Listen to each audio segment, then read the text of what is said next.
Yeah, intermission. Hello everyone, we're going to go ahead and do a tutorial today that's going to be just a quick one. It's going to show you how to package InDesign files. So as you can see here, we have our previous file open, ready to go. In order to package an InDesign file, all you need to do is come up to File, come down to Package, and here you're going to see some things. It will tell you how many fonts you're using, so you should know that ahead of time.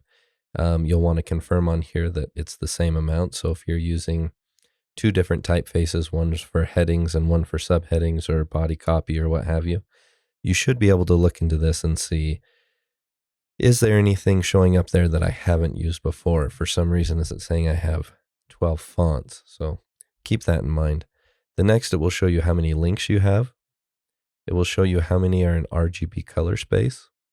Now this is important because if you're planning on packaging something to go to print and it needs to be printed in CMYK, you want to make sure that this says 0 RGB in the color space here. So you'll look at this number.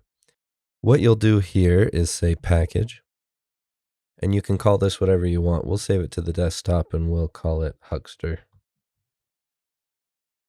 Now here you want to make sure that you copy fonts, that you copy linked graphics, you update graphic links in package. You'll want to include an IDML file, and you'll include a PDF print, high quality. So once this is all set up, go ahead and hit package. And this is going to ask you if everything that you're packaging belongs to you. Are you breaking the law? Don't break the law. Go ahead and say OK. And you can see here that it's packaging for you. Now you'll see here when I open up the Huckster folder, everything that's packaged in here for me. So the first thing is document fonts. And it has the font that I used to create my images back here, or my booklet.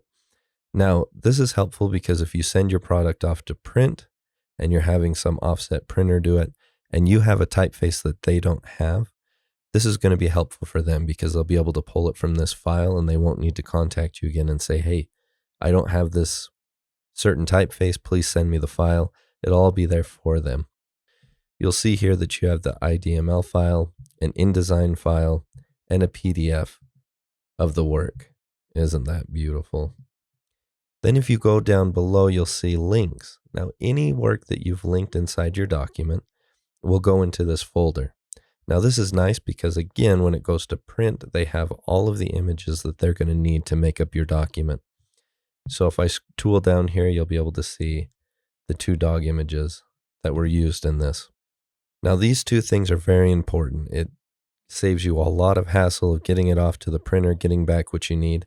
But again, for this assignment, remember that you will package this InDesign file, you will send it in, and this will be one of the things that you turn in along with the other parts of the assignment that are listed on your Canvas assignment sheet.